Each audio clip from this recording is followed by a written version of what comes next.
Tomorrow is Martin Luther King Day. In 1963, in August, in Washington, D.C., on the steps of the Lincoln Memorial, the Reverend Martin Luther King gave a very famous speech that affected equality of all people, including the more recent immigrants like us. This is one part of that speech. I have a dream. I say to you today, my friends, even though we face the difficulties of today and tomorrow, I still have a dream. It is a dream deeply rooted in the American dream. I have a dream that one day this nation will rise up and live out the true meaning of its creed. We hold these truths to be self-evident, that all men are created equal. I have a dream that one day on the red hills of Georgia, the sons of former slaves and the sons of former slave owners will be able to sit down together at the table of brotherhood. I have a dream that one day, even the state of Mississippi, a state sweltering with the heat of injustice, with the heat of oppression, with the heat of many different kinds of injustice, will be transformed into an oasis of freedom and justice. I have a dream that my 4 little children will one day live in a nation where they will not be judged by the color of their skin, but by the content of their character. I have a dream. I have a dream that one day down in Alabama, little black boys and black girls will be able to join hands with little white boys and white girls as sisters and brothers. I have a dream. That speech was given over 60 years ago. We look around in society today, and we, by law, have that equality that was proclaimed. But we can't help but to mourn that we are divided and polarized more than ever before.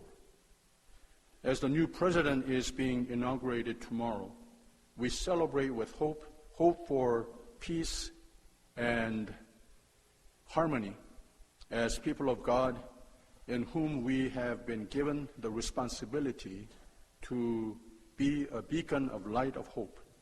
May we shine the light of peace and well-being, standing firm as ambassadors of the gospel.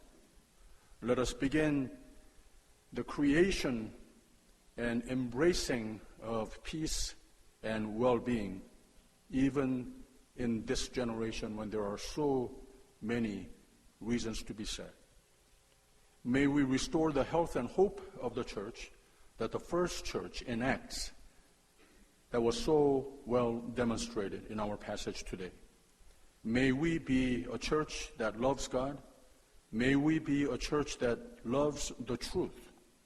May we be a church that loves each other.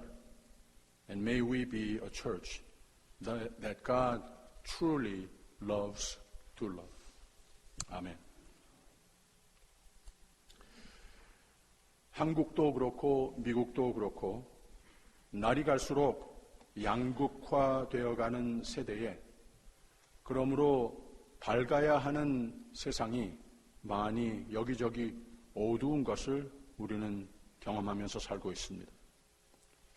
하나님은 화목의 하나님이라고 우리가 신앙 고백하지 않습니까?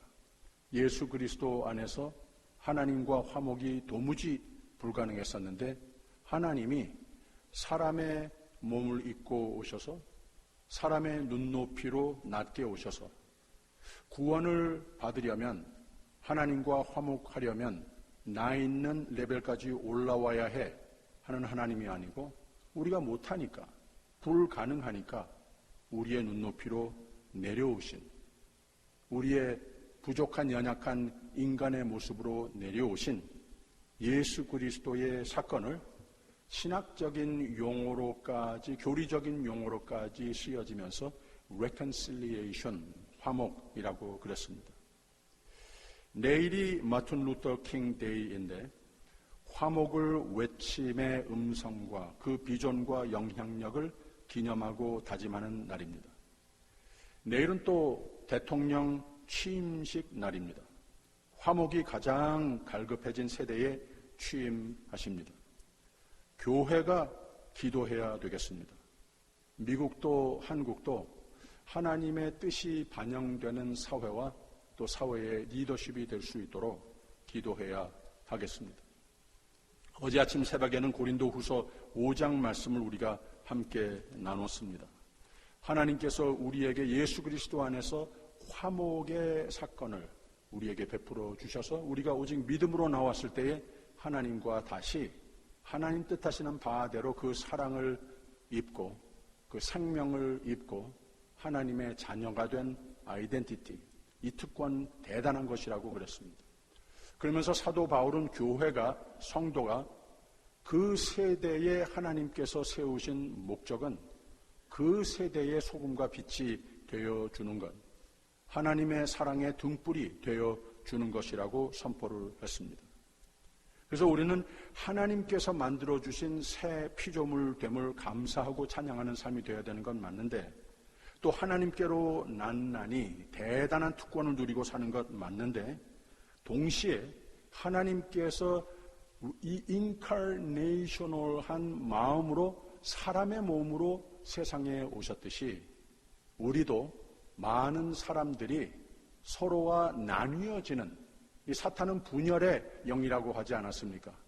이런 분열의 영이 만연하는 이 세상에 사는 가운데에 우리는 하나님의 마음을 잘 헤아리고 하나님의 마음이 나의 마음이 돼서 예수께서 기뻐하시는 교회의 머리가 되심, 그 하나님께서 기뻐하시고 우리에게도 건강하고 부흥하는 교회를 이루어야 되겠다고 하는 말입니다. 그랬을 때에 하나님께서 우리를 구원하고 싶으신 그 마음이 현실화되는 것이고, 또 오늘 이곳에 교회를 세우신 이유, 하나님의 나라가 오늘 세대의 교회로 또 여러분들 한 분 한 분을 통하여서 그 믿음과 헌신을 통하여서 하나님의 영혼 구원의 역사는 계속해서 펼쳐나가게 되는 겁니다.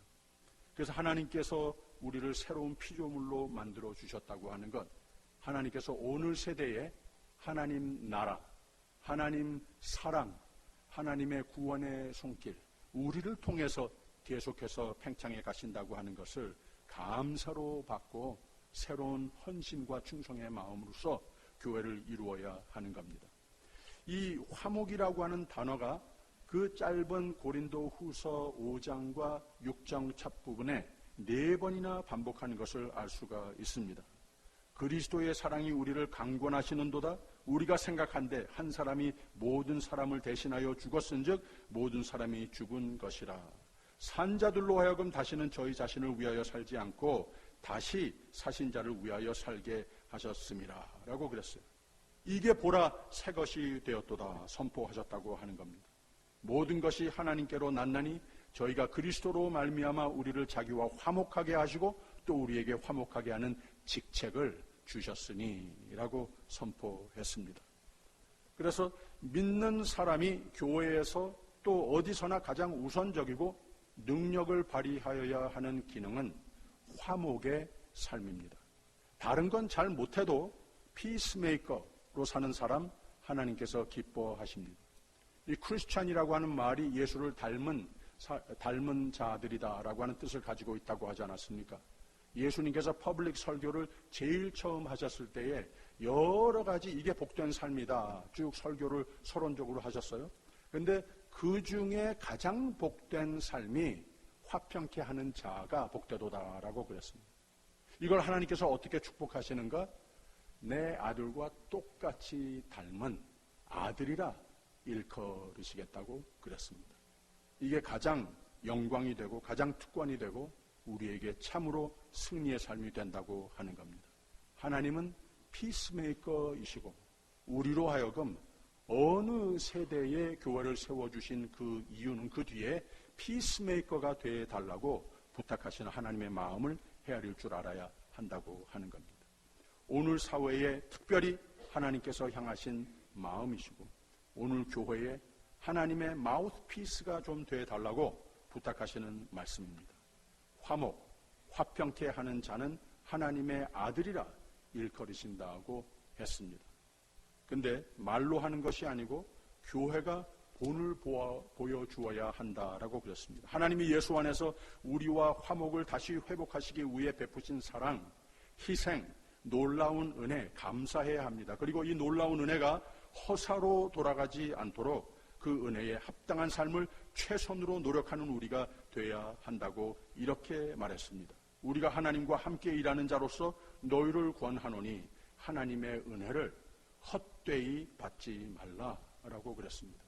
하나님께서 나를 하나님의 생명을 제쳐놓으시고 생명을 주셨으면 그 생명의 삶을 잘 살아야지 그 은혜가 헛되는 삶, 흥청망청 사는 삶이 돼서는 안 된다고 하는 겁니다.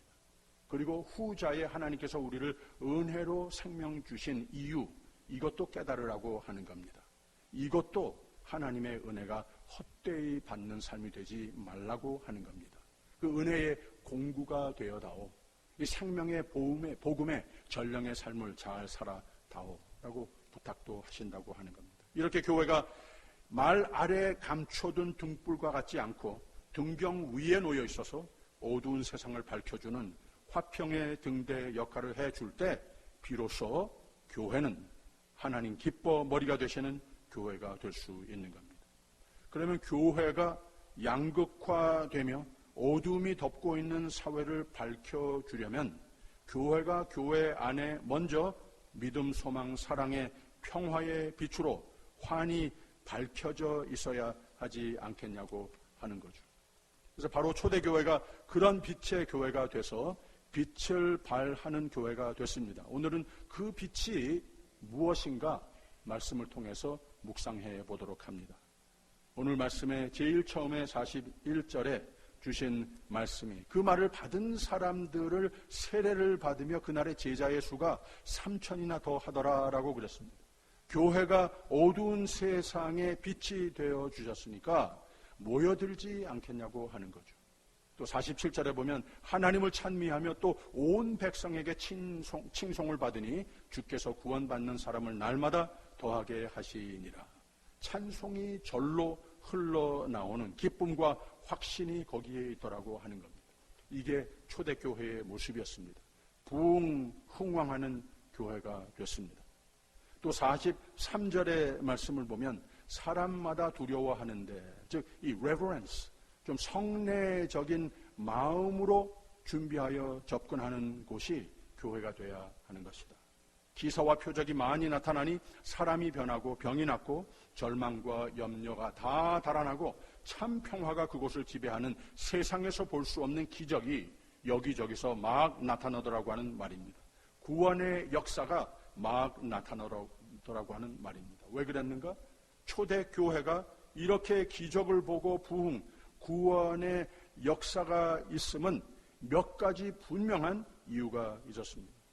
우선 지난 수요 예배 때 언급했듯이 초대교회의 부흥의 조건은 하나님의 계획이었고 하나님의 약속이었고 성령의 강림하심으로 권능이 있었고 모두 하나님의 말씀을 듣게 됐고 하나님의 말씀 선포하는 가운데에 살아 움직이는 하나님의 말씀이 역사하여 듣는 자들이 마음에 찔림이 있어 믿어 구원을 얻게 된 기록을 41절에 오늘 첫 절에 이미 복음을 일으킨 세 가지 조건을 기록하고 있지 않습니까? 그래서 그 말을 받는 사람들은 세례를 받음에 이날의 제자의 수가 3,000이나 더 하더라. 그 다음에는 47절에 하나님을 찬미하며 온 백성에게 칭송을 받으니 주께서 구원받는 사람을 날마다 더하게 하시니라 라고 그랬어요. 그래서 더욱 큰 부흥과 교회의 건강을 이루게 된 동기부여, 조건 몇 가지를 더 기록하는데 교회는 건강해야 기쁨이 있지 않습니까?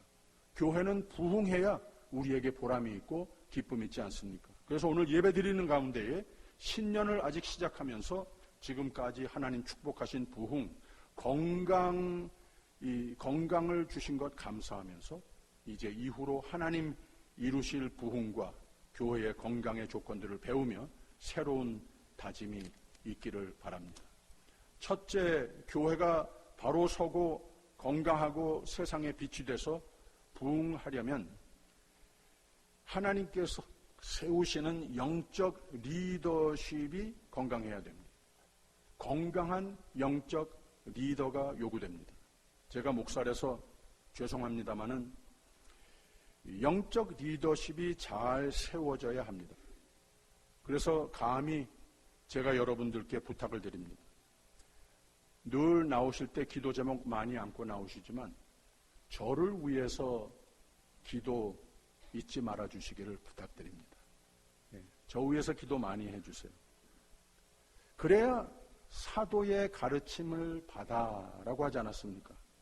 기도하기를 전혀 힘쓰니라 라고 하지 않았습니까? 서로 교제하며 떡을 떼며 여러 가지 요소가 있는데 제일 먼저 왠지 여기에 기록한 바는 저희가 사도의 가르침을 받아를 이 교회가 바로 서고 건강하게 부흥하는 교회가 되기 위해서는 교회의 영적 리더가 바로 세워져야 한다고 선포하고 있습니다.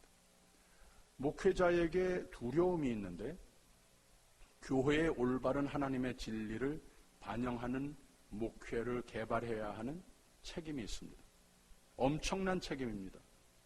교회는 종종 문제를 겪는데 그 이유는 사람이 모여있기 때문에 문제를 접하게 됩니다. 사람이 다 자기 개인의 배경을 안고 옵니다. 성격도 있고 가정 배경도 있고 교단 배경도 있고 전통도 좀 다르고 또 새로운 것, 특히 오늘 인터넷 세대에서 여기저기서 새로운 것을 접하는 게 너무 많은 거예요. 좋은 것도 있지만 사실 교회가 하나 되는 데에 건강하게 유지되는 데에 부흥하는 데에 오히려 회방이 되는 요소들도 많이 있습니다. 사람은 다 자기의 개인의 배경을 안고 옵니다. 목회자의 여기 책임이 무엇인가 하면 이 다양한 배경을 고려해서 다 포용해야 합니다. 그러나 하나님의 진리로 가르쳐야 하는 책임이 있습니다. 올바른 주석, 교리에 맞춰 교단 의식, 구조, 신조에 맞춰 이 하나님께서 부탁하신 양떼를 선의 승리의 복의 길로 생명의 길로 인도할 책임이 있는 겁니다. 그래서 목회자의 영역을 위해서 목회자들의 영역을 위해서 늘 기도해야 하는 겁니다. 교인의 책임이 이런 여러 가지 하나님께서 부탁하시는 바가 있습니다만은 사실 남을 위한 것 아닙니다. 이게 다 목사를 위해서 기도하는 것도 아니고 다른 이유로 하는 것도 아니고 하라고 하는 것도 아니고 다 나를 위해서 교회의 건강을 위해서 교회의 기쁨을 위해서 내가 이 교회를 통하여 주님을 찬양하는 삶이 더욱더 기쁘기 위해서 나를 위해서 하나님께서 분부하시는 바라고 하는 거죠. 제가 기도하는 주제 중 가장 신중히 여기는 것이 미안하지만 제 자신을 위한 기도가 제일 먼저입니다. 제 영적 건강을 위해서 여러분 잘 모르십니다만은 저도 쉽게 무너집니다. 아주 연약한 면이 많습니다. 그래서 나의 영적 건강을 위해서 제가 기도 제일 많이 합니다. 그래야 성도와 교회들의 영적 건강이 더욱더 건강해질 수 있는 희망이 있기 때문에 그렇습니다. 교회의 모습을 긍정적으로 쭉 설명하기 전에 하나의 조건으로 사도의 가르침을 받아라고 그랬습니다. 교회의 목표는 예배입니다. 예배의 중심이 되는 삶이 돼서 승리의 삶을 살으라고 교회의 목표는 예배입니다. 예배자로 승리해야 합니다. 우리가 성전에 나와서 경건된 예배를 드려야 하는 겁니다. 그러려면 모든 예배론적인 것만큼은 이 일을 위해 훈련, 소명받은 목회자가 이 일 잘 리더십을 할 수 있도록 위해서 기도해 주어야 하는 겁니다. 두 번째로는 좀 보편적으로 기도에 전혀 힘쓰는 교회가 됐을 때에 그 교회가 건강하고 부흥을 했다라고 기록하고 있습니다. 저희가 사도의 가르침을 받아 서로 교제하며 떡을 떼며 기도하기를 전혀 힘쓰니라라고 그랬습니다. 기도 시간이 되면은 그래도 꾸역꾸역 찾아와서 기도하더라 이렇게 말하지 않았어요. 이 기도의 시간을 위해서 전혀 힘쓰니라라고 말하는 이유는 이게 자동적이고 자연적으로 쉽지 않다는 겁니다. 나의 삶에 힘써 지켜야 하는 것이 기도자의 삶이라고 하는 것. 예수님도 성령을 체험하시면서 또 하나님의 소명을 받으신 후에 먼저 40일 동안 산기도를 올라가시지 않았습니까? 그리고 늘 기도로 영력과 지혜와 용기를 거기서 발견하셨습니다. 모든 사도도 그랬고 여기서는 초대교회의 성도들이 기도하기를 전혀 힘쓰므로 같은 영역을 유지했어야만 했던 것을 기록하고 있습니다. 어떻게 보면 예배의 모든 요소가 기도입니다. 이 주보를 보게 되면 여기에 여러 가지 요소가, 예배의 요소가 있지 않습니까? 순서가 있지 않습니까? 예배의 부름도 있고 설교도 있고 찬송도 있고 축도도 있고 말씀 있고 기도 시간이 있고 찬양 시간이 있습니다. 이게 다 사실 뭔가 하면 하나님과 대화하는, 하나님의 음성을 듣는 시간, 그리고 또 내가 하나님께 드리는 나의 마음, 나의 음성, 나의 찬양, 나의 기도 아니겠습니까? 그래서 말하자면 이 예배 순서가 제일 처음부터 끝까지 하나님과 주거니 받거니 하면서 하나님을 만나고 하나님과 대화하는 시간이 됐다고 하는 겁니다. 그래서 전통적으로 예배의 요소 모든 것을 다 가지고 하나님을 만나는 시간, 기도하는 시간이라고 성경 속에서도 교회 전통 속에서도 말하고 있지 않습니까?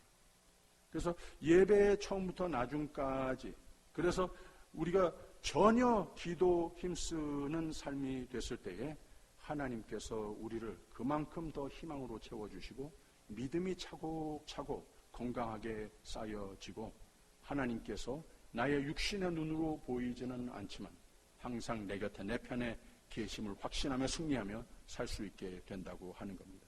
기도 많이 하는 교회와 성도는 잘 될 수밖에 없습니다. 왜? 하나님이 그 믿음을 인정하시고 그 믿음 때문에 책임져 주시기 때문에 그렇다고 하는 거죠. 제가 올해 시작하면서는 참 감사한 것 중에 하나가 새벽 예배의 식구가 늘은 겁니다. 새벽 예배 시간에 더 많이 나오세요. 저는 교회가 건강하고 부흥하는 것 다 감사하지만 어느 집회보다도 새벽 예배에 많이 나와 기도하시는 것을 보면 더 감사합니다. 왜 그런가 하면 이 모든 기도로 사는 분들을 보면 하나님이 저분 확실히 축복하신다라는 자신감이 생깁니다. 또 저 기도 소리가 다 하나님께 상달되어 교회가 더욱 다 잘 될 것이다 라고 하는 확신이 생깁니다. 그대로 되는 것을 그리고 많이 수십 년 목회하는 가운데에 보았습니다. 그래서 제가 수요 예배 때 또 말씀드렸습니다마는 교회의 주인은 좀 어폐가 있습니다마는 교회의 주인, 교회 운영하는 사람들 당회 아닙니다. 전 당회하는 도중에도 그런 말 종종 합니다. 당회건, 권사건, 집사건, 선교회건, 무슨 기관의 임원이건 means nothing.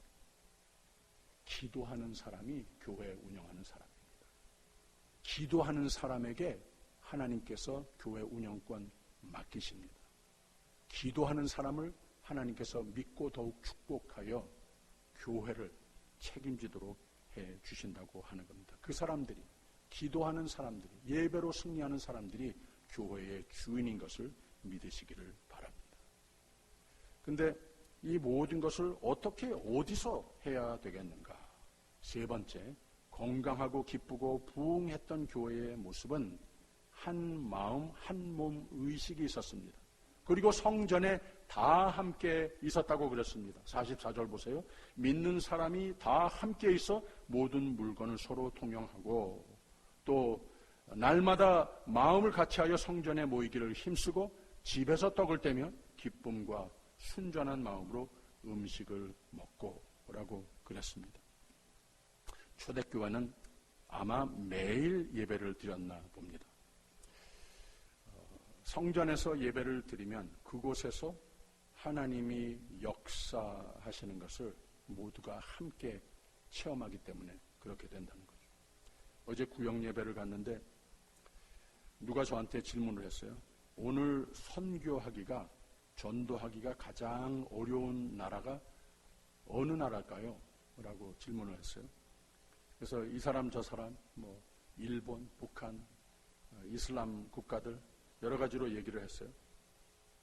근데 제가 곰곰이 생각을 하다가 저는 미국인 것 같습니다. 라고 이렇게 생각을 했어요. 미국이 어떤 나라입니까? 믿음으로 세워진 나라이고 이 믿음을 온 세계 방방곡곡에 오늘에 이르기까지도 아직까지도 교회는 지고 나가는 나라 아니겠습니까? 근데 참 역설적이지만 미국 사회는 하물며 미국 교회마저도 많이 어두워졌습니다. 저는요, 여기에 가장 큰 이유가 뭔가 하면 기독교 윤리의 파괴로 온 것이라고 믿습니다. 바로 이것으로 세워진 나라가, 전 세계에 선교사를 보낸 나라가 이거 믿음이 파괴되더라는 거예요. 왜?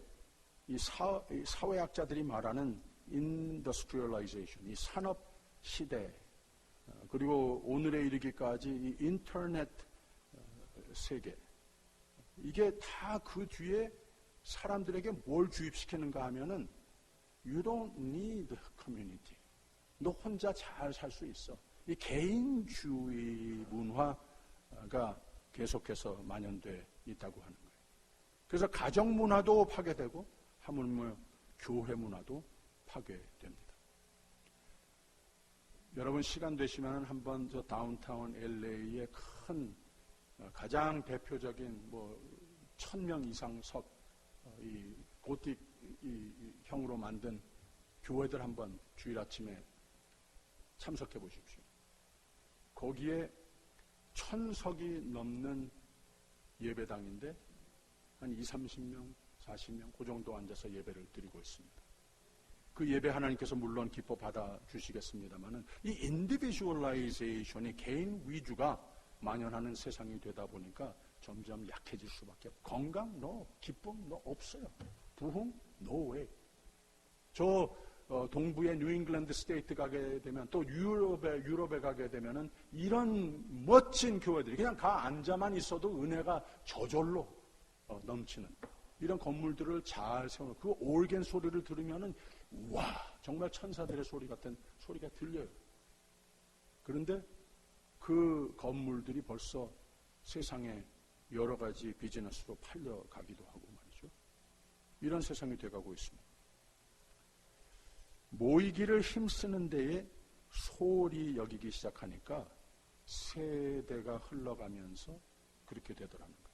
위례탄인 장로교회도 좋은 건물, 예배, 기도회, 그리고 또 우리 교회의 모든 이 당회원들, 권사님들, 그리고 성가대 다 세상적으로 비교를 해봐도 인류입니다. 최고입니다. 그런데 이런 요소들이 건강한 교회를 지금까지 이루어 맞는가? 부흥하는 교회 만들었던가요? 미안하지만 제 생각은 그렇지 않은 것 같습니다. 모이기를 힘쓰는 여러분 때문에 앞으로도 많은 생각, 많은 일 해야 되겠는데 좀 더 열심으로 모든 교인이 모이기를 힘써왔던 교회가 됐기 때문에 하나님께서 누가 오든 그만큼 안정감을 경험을 하고 여기에 은혜가 넘치는구나. 이 교회 너무 좋습니다. 이렇게 기뻐하시는 것 아니겠습니까? 그래서 우리가 더욱 미래를 향하여서 아직까지 신년을 시작하는 가운데에 모이기를 자연스럽지 않다고 하지 않았습니까? 그래서 힘써 좀 더 열심으로 모든 교인이 모이기를 힘쓰는 교회가 되어야 하겠습니다. 그랬을 때에 하나님도 기뻐하시고 서로가 힘이 나는 겁니다. 예수님께서 성찬식을 베푸실 때 이 성찬식을 참여할 때마다 나를 기념하라 라고 하지 않았습니까? 그런데 이걸 좀 더 쉽게 주석을 하면 둘러 앉아서 먹을 때, 둘러 앉아서 예배 드릴 때 물론이지만 둘러 앉아서 식탁에 둘러 앉아서 먹을 때 성도에 교제할 때 그런 시간에 나를 기념하라 라고 하는 뜻도 되지 않겠습니까? 그래서 예배를 통하여서 하나님께서 함께 하시는 건 맞지만 우리가 예배의 순서들 못지않게 성도의 교제 시간을 귀하게 여겨야 한다고 하는 말입니다. 그래서 여러분 주일 예배를 드리고 나서는 구역 예배도 그렇고 모든 시간에 그 예배 시간 못지않게 성도의 교제 시간을 귀하게 여기십시오. 우리가 수요 예배 끝나고도 간단히 성도의 교제 시간 가집니다. 토요 새벽 예배 끝나고 나면은 함께 또 식탁에 둘러 앉아서 함께 식사를 나누면서 성도의 교제를 합니다. 이 시간들이 얼마나 파워풀하고 은혜가 되는지 모릅니다.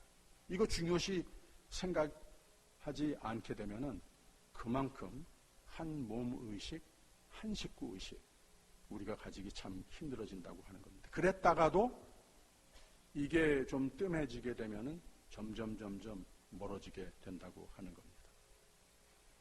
그래서 같이 먹는 자리에서는 인간의 마음을 주고받게 되지 않습니까? 인간의 가장 기본적인 필요성을 서로 드러내기 때문에 그렇습니다. 또 서로의 약점이 노출되는 시간이 바로 식탁에 둘러앉을 때입니다. 그래서 서로 가까워지고 서로 위하게 되고 사랑하고 보호하게 된다고 하는 거죠. 같이 떡을 떼라고 하는 것, 자꾸 맨날 기회를 이 핑계 저 핑계 만들어서라도 모이라고 하는 겁니다.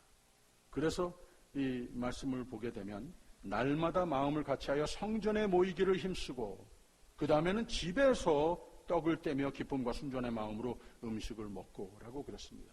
평소에 자꾸 만나라는 거예요.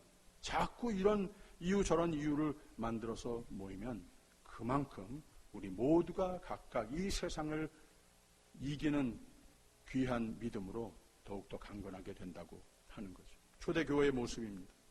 목회자가 하나님을 두려워할 줄 알고 사랑으로 교회를 섬겼습니다. 온 교회가 모이기에 힘썼습니다. 예배, 기도 서로 사랑했습니다. 하루에 3,000명이 더해졌다고 그랬습니다. 대부흥입니다. 구원의 역사와 아울러 병이 낫고 온갖 기적이 일어났다고 했습니다. 43절에 사람마다 두려워하는데 사도들로 인하여 기사와 표적이 많이 나타나니라고 그랬습니다. 말씀 중심, 성령 충만의 교회였습니다. 기도 중심, 기도 충만의 교회였습니다. 성전에 모이기를 힘쓰는 교회였습니다. 성도의 교제를 또 귀히 여기는 교회였습니다. 그랬더니 초대교회는 하나님께로부터 모든 사람에게 칭찬을 받는 교회가 됐다라고 그랬습니다. 하나님을 찬미하며 또 온 백성에게 칭송을 받으니 주께서 구원받는 사람을 날마다 더하게 하시니라.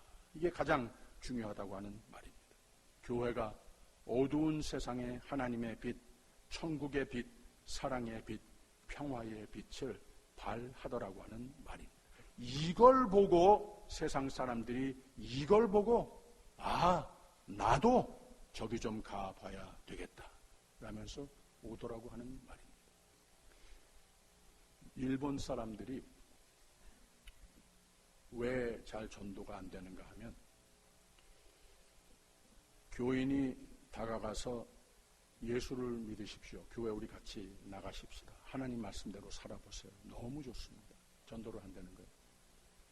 근데 일본 사람들 10중 8구 어떻게 대답을 하나 하면 그 사는 모습 내가 성경이라면 성경 내가 당신들보다 훨씬 더 잘하고 있는 것 같은데 당신이나 잘하십시오. 이렇게 말을 한답니다. 목마른 자들아 물로 나오라. 목마른 자들을 물로 인도하라. 주께서 구원받는 사람을 날마다 더하게 하시니라. 이게 오늘도 우리 교회를 향하여서도 하나님의 뜻입니다. 이게 교회의 최종적인 하나님의 목표이십니다. 이게 하나님 마음이십니다. 교회의 정의는 종국적으로 하나님의 나라 계속해서 이 교회가 천국의 예표적인 교회로 우리 모두가 경험을 하고 또 우리로 하여금 이 교회가 계속 하나님의 나라 팽창되는 겁니다. 이 지역에 한인 인구가 한 3,000명 된다고 해요. 점점 많아지는 것 같기는 한데, 그런데 우리가 알고 있는 교회 교인 수들을 다 합쳐서 생각을 해보면 한 500명도 안 됩니다. 그러니 얼마나 추수할 불쌍한 영혼이 많다는 말입니까? 여러분, 하나님 기뻐 머리가 되시는 교회 되십시다.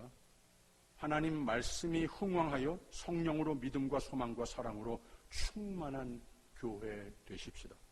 한 마음과 하나됨으로 다 함께 하나님의 놀라운 기사와 표적을 체험하는 교회 되십시다. 더욱 물로 나오는 온 교회가 되십시다. 더욱 많은 무리를 이 생명의 우물가로 인도하는 교회가 되십시다. 기도하겠습니다. 영광의 구원을 불쌍한 우리에게 베푸시고 아름다운 교회를 세우시고 우리 모두를 세상을 나그네와 같이 살지 않고 말씀 중심, 예배 중심, 성전 중심, 기도 중심의 삶이 돼서 하나님이 만나주시고 위로와 늘 새 힘으로 채워주심에 감사드립니다. 서로와 함께 이곳에 모여 천국의 예표적인 삶과 공동체를 이루게 하셔서 모든 것을 이기게 하셨으니 교회의 선물을 더욱 값지게 여기며 승리하는 우리 모두가 되게 하여 주시옵소서. 감사드리며 예수 그리스도 이름으로 기도하옵나이다. 아멘.